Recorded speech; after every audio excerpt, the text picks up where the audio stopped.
लोकतंत्र रक्षक सेनानी आइए, लोकतंत्र रक्षक सेनानी ये खड़े हमारे साथ, अवधेश जी, राजा अयोध्या।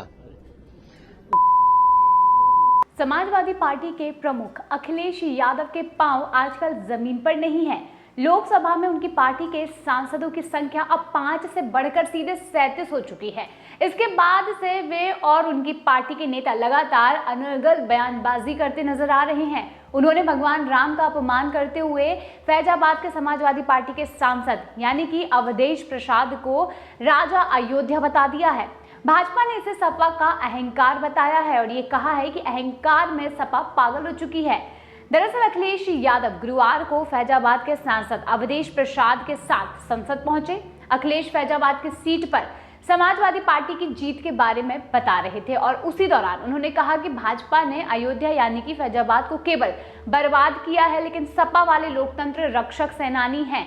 इस दौरान अखिलेश यादव भावनाओं में बहकर 2 कदम और आगे चल गए और इसके साथ ही मीडिया से बातचीत के दौरान भीड़ में पीछे खड़े फैजाबाद के सांसद अवधेश प्रसाद को आवाज देकर आगे बुलाते हुए अखिलेश यादव ने कहा, लोकतंत्र रक्षक सेनानी अवधेश जी हमारे साथ खड़े हैं, राजा अयोध्या। बताते चले कि अयोध्या का राजा भगवान श्री राम को कहा जाता है। अखिलेश यादव के इस बयान पर भाजपा ने जमकर हमला बोला है। वहीं भाजपा नेता शहजाद पूनावाला ने कहा कि सपा के सिर पर अहंकार सवार हो चुका है। अयोध्या के सांसद को अयोध्या का राजा कहना काफी शर्मनाक व्यवहार है। राजा अयोध्या सिर्फ और सिर्फ प्रभु श्री राम है, ऐसा सभी जानते हैं। सनातन और हिंदू धर्म एवं रामचरितमानस का लगातार अपमान करने के बाद अब ऐसा बयान। बताते चले कि ये पहली बार नहीं हुआ है कि समाजवादी पार्टी ने भगवान राम का इस तरह से अपमान किया हो।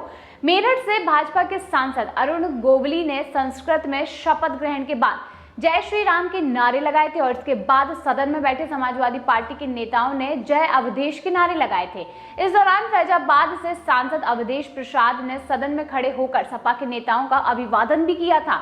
समाजवादी पार्टी में रहते हुए स्वामी प्रसाद मौर्य ने रामचरितमानस पर भी आपत्तिजनक टिप्पणी की थी। स्वामी प्रसाद मौर्य ने कहा था कि वो रामचरितमानस को धर्म ग्रंथ मानते ही नहीं है, क्योंकि इस किताब को तुलसीदास ने अपनी खुद की खुशी के लिए लिखा था। उन्होंने आरोप लगाया कि रामचरितमानस में कुछ ऐसी चौपाइयां हैं जिनमें शूद्रों को अधम होने का सर्टिफिकेट भी दिया गया है। मौर्य ने इन चौपाइयों को एक वर्ग के लिए गाली जैसा भी बता दिया था। उन्होंने ये कहा था कि रामचरितमानस के हिसाब से ब्राह्मण भले ही कितना गलत करे वो सही और शूद्र कितना भी सही करे वो गलत ही होता है।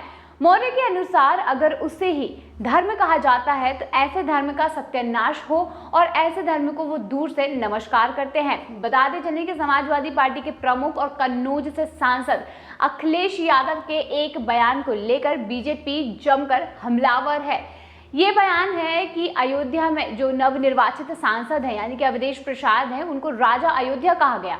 ये सोचने वाली बात है कि अयोध्या के राजा सिर्फ और सिर्फ प्रभु श्री राम हो सकते हैं, तो फिर इस तरीके से अवधेश प्रसाद को राजा बता देना कहीं ना कहीं अहंकार को साबित करता नजर आ रहा है। वे आगे बोलते हैं कि उनके साथ लोकतंत्र रक्षक सेनानी अवधेश जी खड़े हुए हैं यानी कि राजा अयोध्या। उनके इस बयान पर बीजेपी ने जमकर पलटवार भी किया है और कहा है कि समाजवादी पार्टी के सिर पर अहंकार का भूत सवार हो चुका है। अयोध्या के सांसद को अयोध्या का राजा कहना काफी शर्मनाक यहाँ पर बताया जा रहा है। बताते चले कि अखिलेश बीजेपी पर निशाना साधते हुए लोकतंत्र रक्षक सेनानियों की उपेक्षा पर बात कर रहे थे। उन्होंने ये खुद कहा कि समाजवादी पार्टी और नेताजी यानी कि मुलायम सिंह ने लोकतंत्र रक्षक सेनानियों की सुविधाओं को बढ़ाया, लेकिन बीजेपी ने इन्हें मिलने वाला सम्मान कम किया।